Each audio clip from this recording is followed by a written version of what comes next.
Tonight, Canada's premiers get their White House meeting. So was it worth the trip to Washington? We're here to listen and see what the Trump administration expects off of Canada. Our reporters are there with reaction and analysis. After talking with Putin, Trump says it's time to cut a deal on Ukraine, and Kyiv may have to give ground. I think they have to make peace. I said that was not a good war to go into. When the due date is here, but the nearest doctor is hundreds of kilometers away. Do I risk my life traveling on bad roads, or I risk my baby's life by staying here? I don't understand. Northern Ontario's crisis in obstetric care. From CBC News, this is The National with Chief Correspondent Adrienne Arsenault. Thank you for joining us. Well, on day 2 of their trip to Washington, Canada's premiers got inside the White House. They're meeting with senior Trump advisors, a next step in their efforts to try to head off a potentially devastating trade war. Their goal today appears to have been twofold. First, to again show Canada is addressing the concerns Donald Trump has made public. Think border security and fentanyl. Second, they're trying to ascertain what else Trump may be saying behind closed doors, especially his repeated notion that Canada should become the 51st state. Tonight, the U.S. says that is not off the table. So once again, we have comprehensive coverage on Trump's continued threats, beginning with Katie Simpson, who's been at the White House tracking every update in these fast-moving negotiations. It all came together at the last minute. Canada's premiers invited into the White House to make their anti-tariff pitch. The message is we're here to listen and see what the Trump administration expects off of Canada. We're hoping to learn what we can do together to make sure that our economies are strong and that we don't have the kind of inflation-causing tariffs put on the Canadian or the American people. After an hour-long security screening, the premiers headed in to meet 2 White House officials, James Blair, a deputy chief of staff, and Sergio Gore, a senior White House hiring advisor. It was a very positive conversation, so we'll see how we move forward. There were some very frank moments across the table, and they urged us to take the president at his word. That seems to mean Donald Trump's border security complaints need to be taken seriously, the premiers say. While they outlined the pain tariffs would inflict on both the Canadian and American economies, and also pushed back against Trump's threats to annex Canada. Yeah, we had frank conversations about the 51st state comment, where we underlined that was a non-starter. That seemed to irk one of the U.S. officials in the meeting, James Blair, posting on social media. To be clear, we never agreed that Canada would not be the 51st state. We only agreed to share Premier Eby's comments. Canadian anger over those 51st state comments and Trump's economic threats, they're resonating, according to Canada's U.S. ambassador. I think it's well known here in Washington that Canadians were reacting strongly and in a unified way. She and Canada's finance minister had their own White House meeting with incoming members of Trump's cabinet. We, I think, have made good progress, and particularly with respect to national security issues, the fight against fentanyl and the border. I'm reassured, but the work isn't done. Canada's finance minister and ambassador, their White House meeting ran 90 minutes, and it included some of the most influential members of Trump's inner circle, specifically Howard Lutnick, the incoming Commerce Secretary, who is one of the most pro-tariff voices in the president's ear. So, Katie, clearly no major breakthrough in this moment, but what are you expecting next?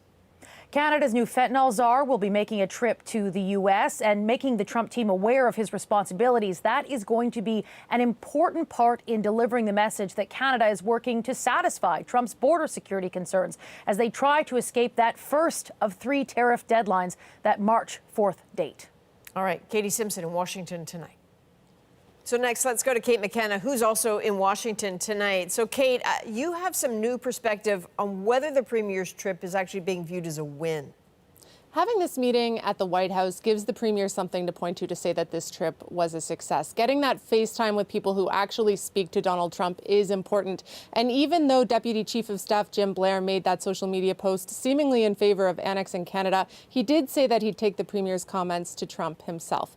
But the trip may not have met all of their expectations. For example, at two Doug Ford events on Tuesday, the majority of guests were Canadians, and a reception was headlined by a senator who has come out in favor of tariffs. The premiers have made fighting tariffs a big priority. They're paying a lobbying firm $85,000 a month to land them big meetings. It's too soon to know how valuable today's may be.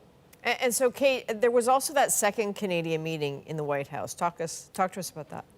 Yeah, it got less attention, but it could end up being more consequential. As Katie mentioned, Finance Minister Dominic LeBon met with Trump's Commerce Secretary Howard Lutnick. That one meeting put him right in the nexus of power in Washington. But the feeling is that many more will be needed to make Americans care about this tariff issue above all others. Adrian, you can expect Canadians to keep flooding the zone so everyone in Washington knows exactly where Canada stands.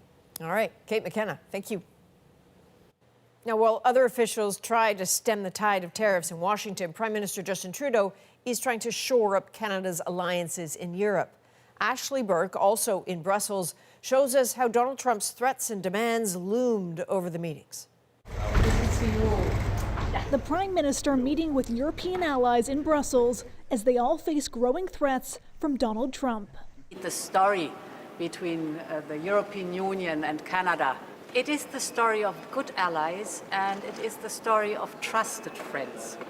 And trust is very much needed in an unpredictable world. Trudeau's talks included the mutual benefits of trade. Trade agreements are clearly better than trade tariffs. Along with tariff threats Trump has mused about annexing Canada, rhetoric Trudeau has said is a real thing. Let's be very clear. Conversations around a 51st state are a non-starter. It's never going to happen. But we have to take seriously what the president is saying. Trudeau's defense minister joining him in Brussels, striking a hopeful note with allies about that annexing threat. I do not believe that represents a real threat to us, but those remarks are disrespectful and concerning. But from Trump's U.S. Defense Secretary, fresh calls that members like Canada do more and spend much more. The United States will no longer tolerate an imbalanced relationship which encourages dependency. And he echoed recent Trump comments that NATO countries should spend 5% of GDP on defense. That's up from the 2% benchmark Canada's yet to hit. This is something we have taken seriously, and we agree with all our allies, including the United States, that Canada needs to do more. That's why we are doing more. The defense minister says the U.S. doesn't spend 5% of its GDP on defense, and that there will be a discussion at NATO about what the level should be. But for now, he's focused on trying to hit 2% as soon as possible. Canada's official deadline is 2032. Ashley Burke, CBC News, Brussels. Of course, the tariffs aren't just about politics and diplomacy. They mean real pain for small businesses employing a lot of people in this country. Sarah Levitt has the story of a sector dependent on aluminum and the cans they fill with craft beer. At this Toronto microbrewery, tariff talk is stressful. Great Lakes is just one of 1,200 small independent craft breweries operating all throughout Canada, and we're already struggling. Struggling after COVID impacts, inflation, and now another threat. Potential tariffs on a material essential to their business, aluminum cans. Well, Sarah, I can't actually swear on camera. More than half of U.S. aluminum imports come from Canada, primarily Quebec. But the cans themselves are made in the United States. Prices on cans of food, carbonated drinks, and beer could go up. So it's really going to be hard to absorb without passing anything along to the consumer at the cash register. Great Lakes Brewery buys its cans for an average of 14 cents each. Now, individually, that might not seem like a lot, but last year they bought 6 million cans, and that cost $840,000. With a 25% tariff, it will cost them more than $1 million. If this goes on for any length of time, we will be paying significantly more for something that's at the core of what we make and sell. The worries aren't just north of the border. It's going to directly affect us, our relationship with our Canadian suppliers. This Chicago microbrewer says things will be rough for them, too. We're a small business. We can't just absorb that. It's not really built into our financials, and it's just kind of the way it is for us smaller guys. Now, these brewers say it's a wait-and-see game. Will the tariffs come into effect, and at what rate? In the meantime, many are getting their cans as fast as they can. Sarah Levitt, CBC News, Montreal. Speaking publicly for the first time about his new role, Canada's just appointed fentanyl czar says his goal is to totally eliminate the movement of the synthetic opioid across the border. Getting the number to zero is in fact a goal and should be our goal. The former Mountie was named to the position yesterday and today spent his first full day on the job touring a border port of entry with the country's public safety minister. Ottawa created the fentanyl czar role in response to Donald Trump's tariff threats. Well, U.S. relations with Russia seem to be on the upswing. Donald Trump, after a call with Russian President Vladimir Putin, said negotiations to end the war in Ukraine will begin immediately. And as Chris Brown explains, the apparent message to Kyiv is it's time to make concessions. Getting peace. I think President Putin wants peace. Donald Trump says he spoke to Russia's leader for a remarkably long 90 minutes. We'll meet in Saudi Arabia, see if we can get something done. But Trump appeared to indicate Ukrainian President Volodymyr Zelensky won't be at that meeting. And when asked if Ukraine is an equal partner, Trump also appeared to suggest maybe not. It's an interesting question. I think they have to make peace. I said that was not a good war to go into. It was, of course, Russia that invaded Ukraine almost 3 years ago. The announcement capped a day of dizzying developments that began with Pete Hegseth, the new defense secretary, spelling out how the U.S. will support Ukraine going forward.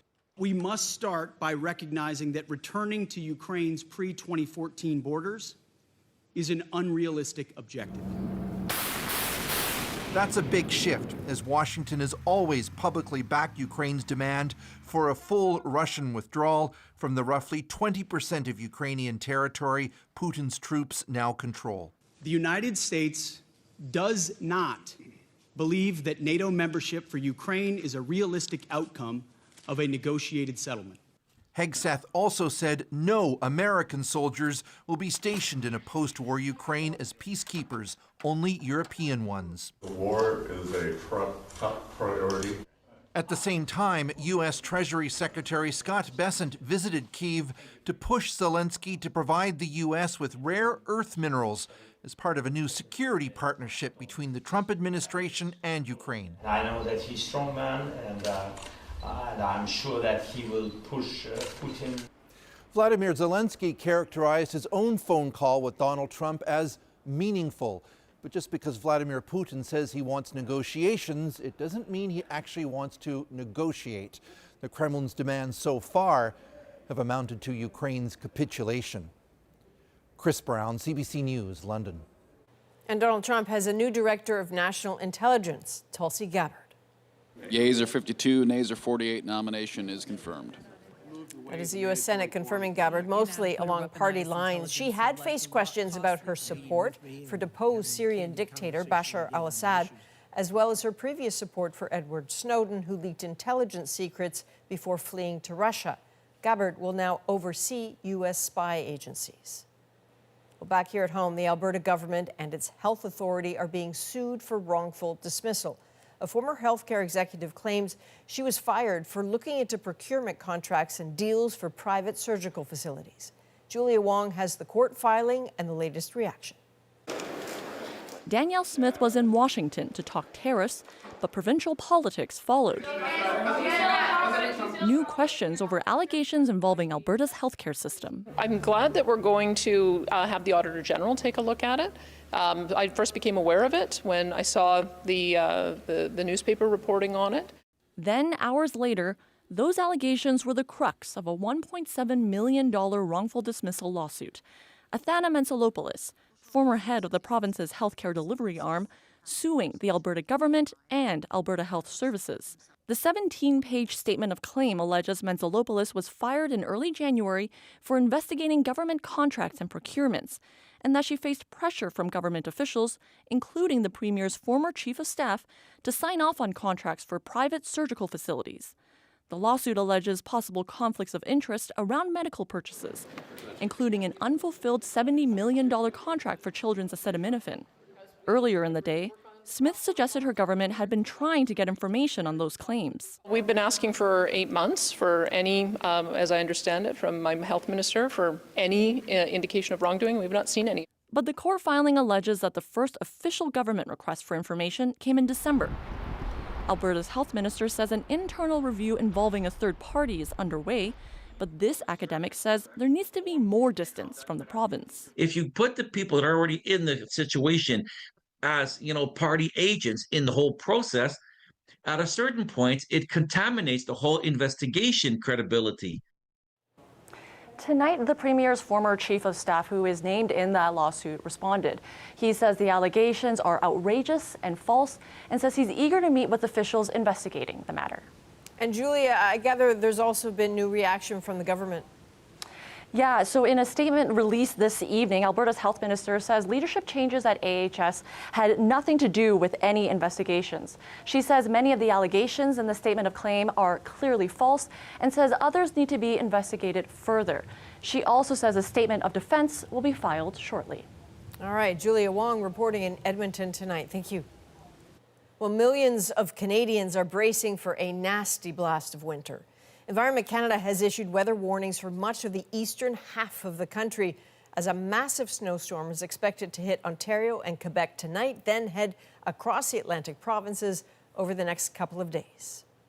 CBC News meteorologist Colette Kennedy joins us now from downtown Toronto. Colette, it looks like the snow is pretty fine but fierce out there. What more can we expect?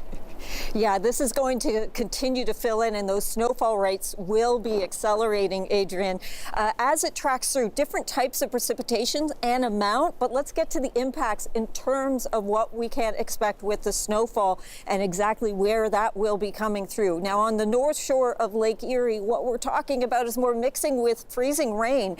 And because of that, the snowfall totals will be lower. But the north shore of Lake Ontario, just get away from that shore a little bit, and 15 centimeters quickly will become 25 centimeters. We travel from there further north, and we're going 20 towards 30 centimeters. Or for the Ottawa Valley, there will be areas where close to the city, more than 35 centimeters, also through southern Quebec as we head through the day Thursday, 35 centimeters or more. And yes, that includes the ski hills. Now, carrying on Thursday, getting to the latter part of the day, it takes over through Atlantic Canada. But again, the way this tracks puts more of mixed precipitation likely into places like Nova Scotia, keeping down the snowfall totals, not the case into northern New Brunswick. A couple of things to be keeping in mind here with this system is on the back side of it, the winds will be very strong. So areas with heavy snow, there'll be lots of blowing snow behind it. And this isn't the end of it. We are right in that storm track, another system setting its sights on central Ontario for the weekend. Well, there's something to look forward to. Meteorologist Colette Kennedy in downtown Toronto tonight. Thanks, Colette. So while the east braces for snow, much of Western Canada is locked in an Arctic freeze. From eastern Alberta to northern Ontario, extreme cold warnings are in effect. Much of the region experiencing wind chill values of -40 or lower. While temperatures are expected to warm up a little bit on Thursday, another surge of Arctic air is expected on the prairies by the weekend. Well, a new survey confirms Canadian pride is up, and so are flag sales. As soon as the door opens, the phone's ringing with people asking for Canadian flags. How flag sellers are trying to keep up with the surge in demand. Some in India are pleading for U.S. deportations to stop ahead of Narendra Modi's meeting with Donald Trump. And an apex predator meets its match. The idea of a tiger attacking a bear and winning in the fight is nothing but extraordinary. We're back in 2 minutes.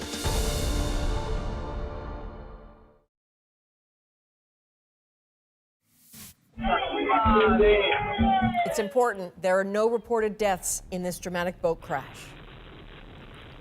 But several people were injured in that moment. It happened on a river in the Peruvian Amazon. Passengers helped pull people out of the water, and the cause is still under investigation.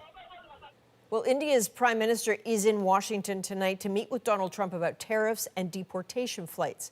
A South Asia correspondent, Salima Shivji, shows us the impact of both is huge. The protests have been loud across India, the fury deep over Indians living illegally in the U.S. deported, handcuffed and shackled. But it's pain and worry that dominates at this home in Punjab. Swarn Singh says they're adjusting to having their only child forced back to India. Akashdeep sent this video to his father from the U.S.-Mexico border. This is right when he crossed.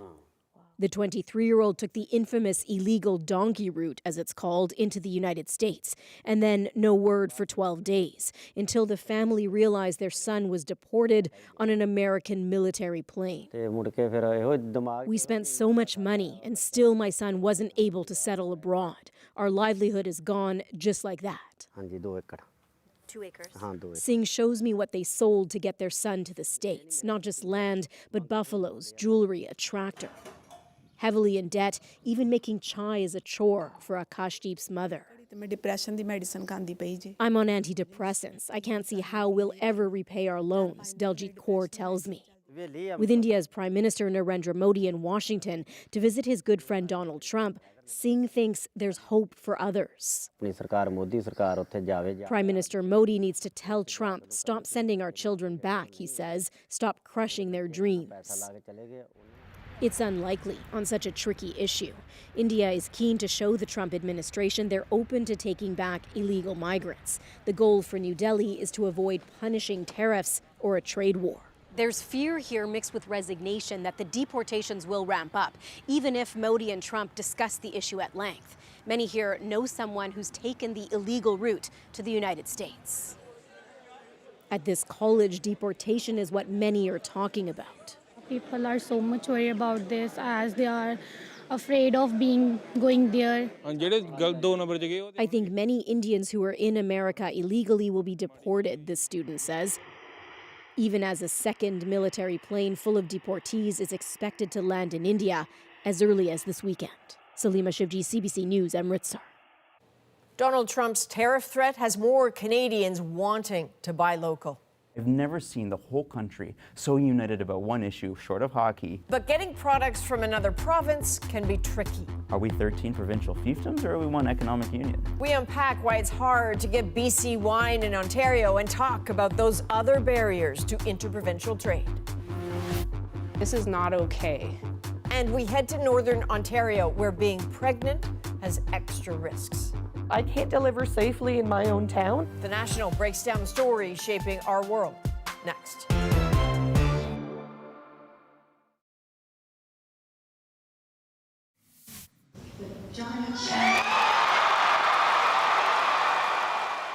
All those cheers are because Monty, the giant schnauzer, is the new top dog, winning the coveted prize of Best in Show at the Westminster Kennel Club show.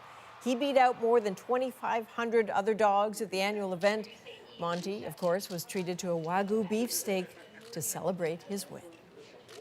Well, Canadians may not think of themselves as big flag wavers, but Marina von Stackelberg shows us that Donald Trump's threats to brutalize the economy and even end Canada's independent existence have awakened a sleeping Canadian giant.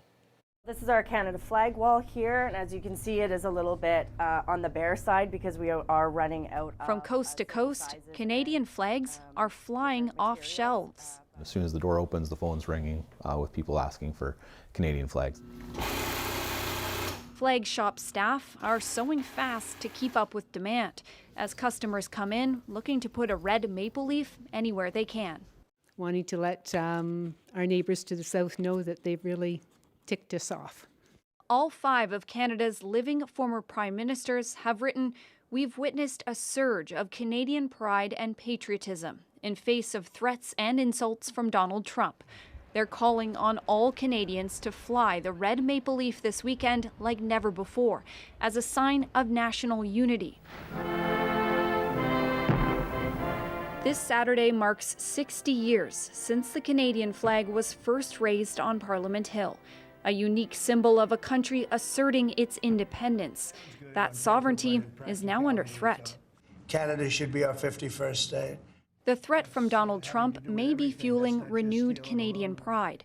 The Angus Reid Institute did an online randomized survey of 1,800 Canadians at the beginning of February.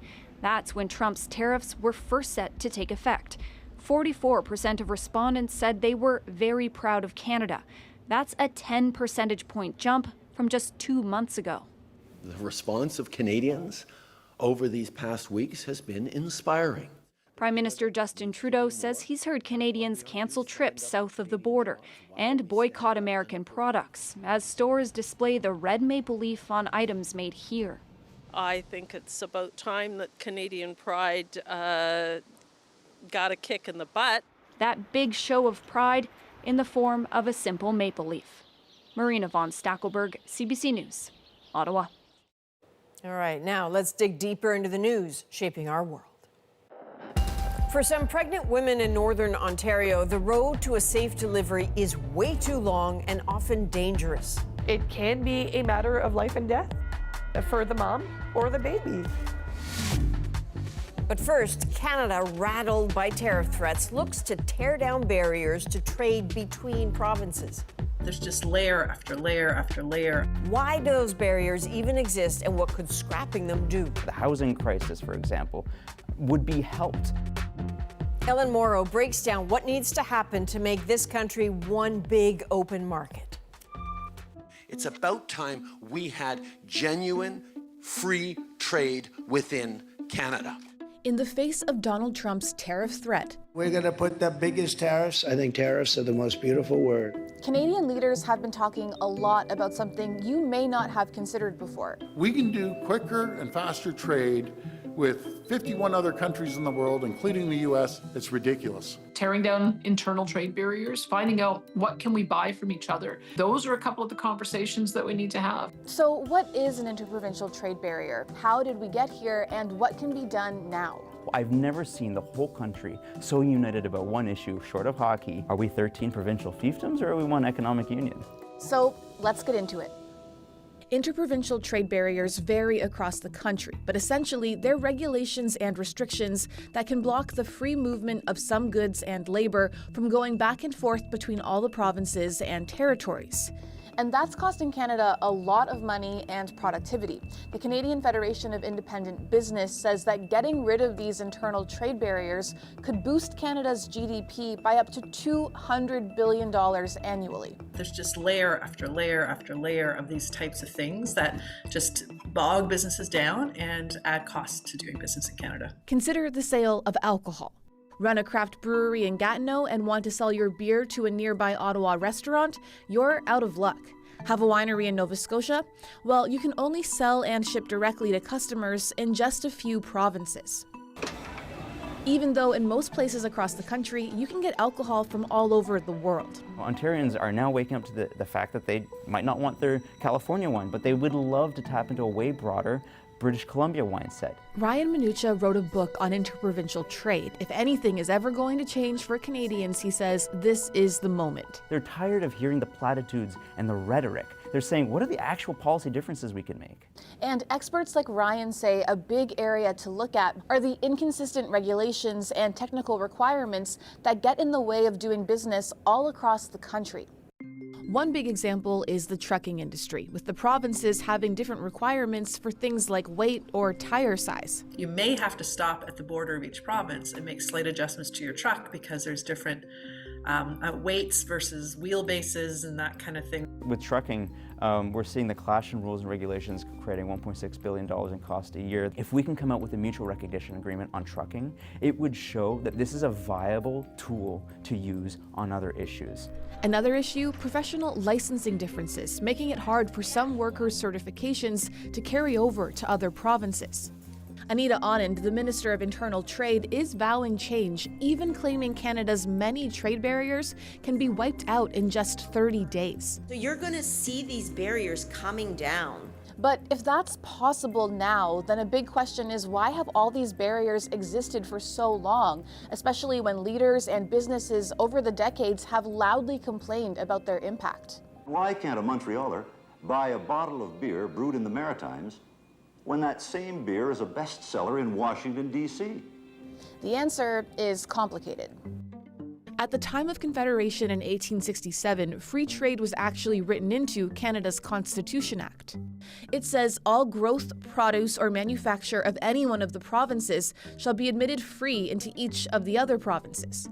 The Fathers of Confederation had just seen the cancellation of an early U.S.-Canada free trade agreement in 1866. When that north-south linkage comes into question, we start to rethink east-west. But as the country grew, barriers to free trade across the provinces started popping up anyway. And in 1921, the Supreme Court ruled that free trade meant free from tariffs, not free from regulation. Our Constitution gives a good deal of regulatory authority to the provinces and territories, and that's so important to keep the second largest country by landmass together, right? But that same power also provides for fiefdoms erected through the course of regulation. It's using those tools to protect your local interests. In 2017, another court case and another verdict impeding free trade, the so-called Free the Beer case. How does it feel to be the center of a constitutional challenge? Oh, it kind of feels good. That's Gerard Comeau. He was fined for bringing beer from Quebec back home to New Brunswick. He had 14 cases and a few bottles of liquor, more than provincial limits allow. His lawyers argued the fine violated the free trade clause. But the Supreme Court ruled unanimously that provinces have the right to restrict goods coming in, so long as the restriction is not specifically about limiting trade. At the end of the day, it was to protect probably local revenues, right? That selling beer out of Alcohol NB brings a great deal of money to the province. And that money is used to pay for schools, used to pay for the healthcare system, right? The Supreme Court was sort of a little fearful because they didn't want to upset the social fabric and our common understanding. If the Supreme Court came out and said, yes, Canada has absolute free trade. But around the same time, there was a push to open things up with the signing of the Canadian Free Trade Agreement. The agreement was a step forward, creating a formal process to make internal trade easier. But provinces and territories pushed for dozens of exemptions, and trade barriers carried on. You know, these regulations and laws can be rewritten. It would be at late nights for a bunch of lawyers. The literal act of doing it is not that difficult. It also takes that political will, which is the key ingredient. If they became our 51st state, it'd be the greatest thing they could ever do. That political will seems to be there now, with Trump threatening a seismic trade war. But talking about it is one thing. Actually getting rid of those barriers is another. Provinces, territories, and hundreds of regulatory bodies across the country would all have to get on the same page, and some may not be happy. When you unlock protections for a domestic constituency, it can hurt some stakeholders, but at the end of the day, you have to ask, what are we trying to achieve here? What is a practical first step when there's so much to it? First thing is a mutual recognition agreement on trucking. And getting that across the line is so vital. And he says those credential conflicts need to go. It's about making labor more mobile. A lot of other downstream problems that we face, the housing crisis, for example, would be helped if people could cross with their credentials way more easily than they can now. What if on March 1st, Trump says, okay, now I'm happy with the border now, you've done enough. Do you really have faith at that point that political will remains, or is it really just tied to this threat from Donald Trump? As soon as we start talking about electrical codes, it gets a little nitty-gritty, but if we can stay at the high level and have a goal that the whole country is rallying around, that's what we should be striving for. And we have to capitalize on how far we can push the puck while the spotlight is on the file. Okay, so Ellen told us a pilot project was launched in September to make trucking more efficient by getting provinces and territories to accept each other's regulations. Just days ago, the Canadian Trucking Alliance called on officials to expand that plan and turn up the speed. Well, next, Canadians forced to travel for hours to deliver a baby. It can be a matter of life and death. The Ontario town with little maternity care.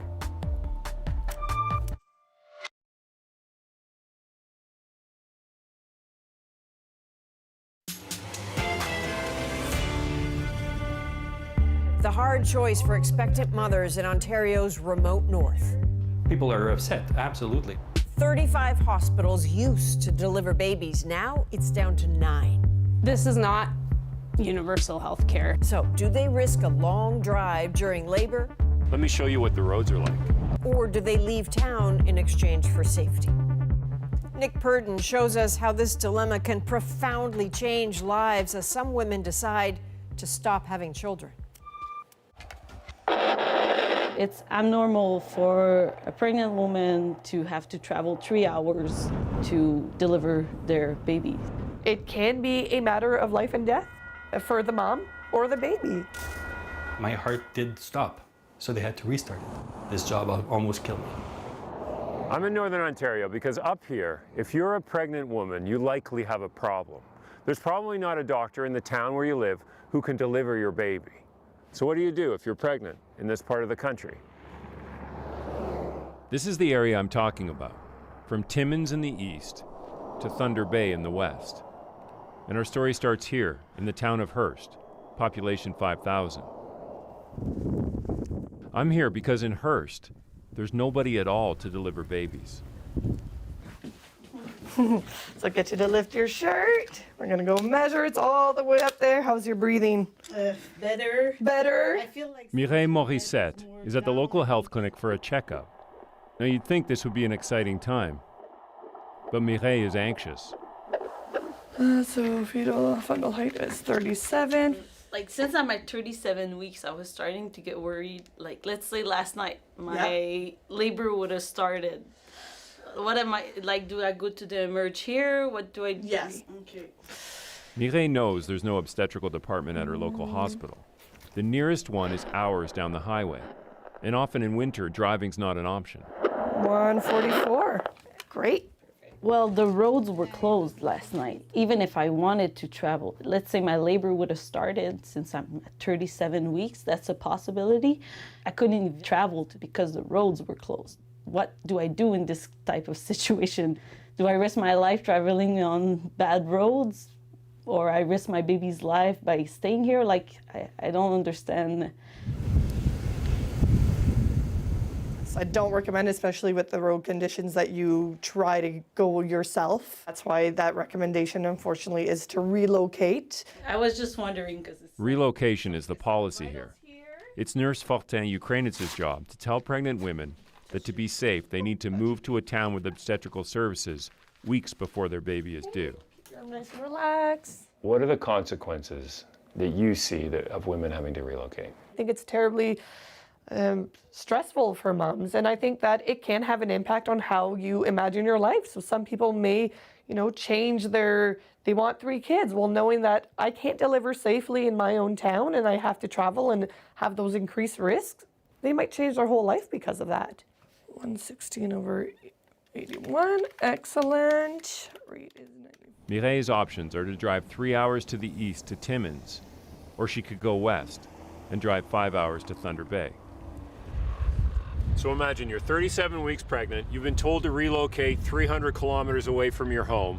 Let me show you what the roads are like. This is the Trans-Canada in Northern Ontario. In winter, it's never a sure thing that the road will even be open because of the snow.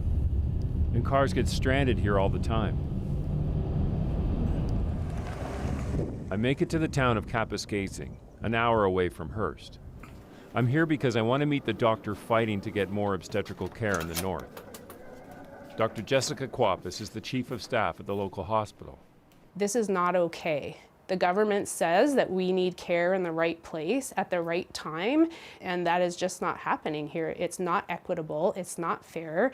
This is not universal health care. For now, Dr. Quapis says she's been able to patch together doctors with obstetrical training to come north part-time, but she says it's far from a solution. What worries me is that a mom and or her unborn baby or her newborn baby will die as a result of lack of this coverage in our area. I've worked in the third world before. That is a reality overseas. I never thought it would be something that we'd be talking about here in Ontario. Dr. Quapis presented a plan to the provincial government months ago to increase funding, but she says she hasn't heard back. I contacted the ministry, and they say they're still analyzing the proposal. One of the people Dr. Quapis hired to fill in this week is Dr. Richard Claveau. He used to work full-time in obstetrics in the north, but he says it was too much.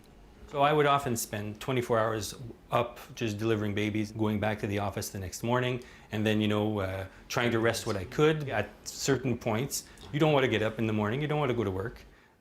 You know that this is going to be a hard day, or they've called you at 2 a.m., so can't fall asleep again until 6 a.m. type of thing. So I would often be going into work exhausted. Good. Excellent. For 5 years, Dr. Claveau was the only doctor with obstetrical training in the town of Hearst. And he says one day it almost killed him. I started feeling unwell. So I was just getting more and more pressure and more feelings of dizziness and weakness. When I looked at myself in the mirror, I was green. And I just told my partner, I said, we have to go to the hospital. This is a heart attack. This is what's happening. Dr. Claveau needed months to recover. He never went back to full-time practice. But now he says he's under a different kind of pressure. I can't walk in town now without being asked, like, when are you going to start over? Why did you stop working? I mean, do people get angry at you? Absolutely. Like, nothing physical, but people are upset, absolutely. Because these patients have to travel, and does increase their risks quite a bit. So the guilt is always still there. Vroom, vroom. What about this one? Cheyenne Fournier was a patient of Dr. Claveau's. When he quit, she had to relocate all the way to Thunder Bay to deliver her baby. When you relocated to have your baby, what was the hardest part about that? It's very isolating because I would wake up, you'd stay in the house, and you're just literally there to wait. You're there to wait to go into labor. This should be the happiest time in your life, right? You should be able to share the joy with people around you and your family, and you should be doing all of this nesting and folding all of the baby clothes and preparing all of the nursery and all of that. But then you're just there and you're stuck. What does your book say? It adds a lot of anxiety and a lot of stress. When Cheyenne relocated, her husband couldn't come with her. He had to work. So my husband works along that roadway when we traveled, and I actually stopped in to basically say goodbye. And I said, I'll see you in a few weeks, knowing very well that there's a possibility that if you go into labor, you might deliver without your partner. What if he doesn't make it? What if he misses the birth of his first child? In the end, Cheyenne's husband made it. But she tells me that because of the experience, she's changed her family's plans. Will you have another baby? That's a good question. As of now, the answer to that is no.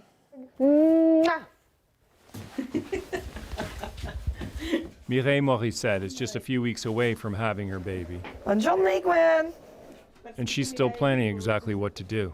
I have to look at all the possible scenarios and figure out what's best for my family, for my mental health, because I know one of the reasons I wasn't feeling so well during this pregnancy was caused by anxiety of not knowing how my delivery is going to go. In the end, Mireille Morissette, she relocated 300 kilometers to the east to the town of Timmins, Ontario. Adrian, she did tell me that she really wanted to have a natural birth, but the waiting so far away from home became too much, so she booked a cesarean, and that's what she had. Is that an unusual outcome? It's actually pretty common. I mean, women want to be home. Sure. So eventually it happens quite a lot that they put up their hand and say, I'll have a C-section.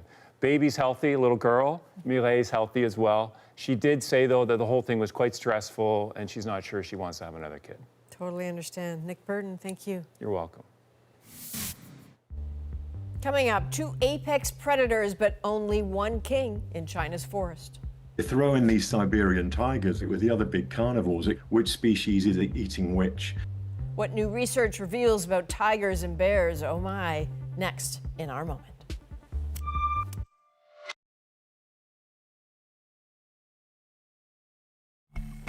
So this image here is from a remote trail camera in northeast China. And what it captured is a Siberian tiger, or Amur tiger as they're now called, in hot pursuit of a bear.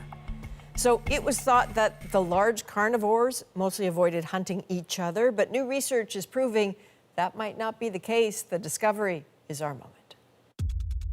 Brown bears in China are not concerned about many other species except for humans. But now what is emerging is that they are concerned about a second species, and that is the Siberian tiger. And I have to say that is really extraordinary. This Chinese research that's been doing on the scat there is really showing that these tigers eat a lot of bears, 10% of their diet, which is pretty remarkable. These incredible scenes that's come out of the remote cameras in China of tigers pursuing brown bears through the forests there are surprising. But when you think about it, the Siberian tiger is the biggest cat on the planet. They make our cougars in North America look like house cats. I mean, these are giants. They can weigh 300 kilograms. Incredibly dynamic and powerful creatures. They just sort of evaporate into the trees. As an ambush predator, the idea of a tiger attacking a bear and winning in the fight and eating that bear is nothing but extraordinary. So any research sort of reveals these relationships, how this ecosystem is operating. It's just so exciting. It's powerful, isn't it? Okay, for all the Canadian bears out there, don't be afraid. We do not have Siberian tigers in Canada. But the bad news is that in a competition for food, it seems that the gray wolf is not your friend if you're a bear, so just be aware. From all of us at The National, thank you for being with us. You can watch anywhere, anytime on the free CBC News app and subscribe to The National's YouTube channel. I'm Adrienne Arsenault. Take care.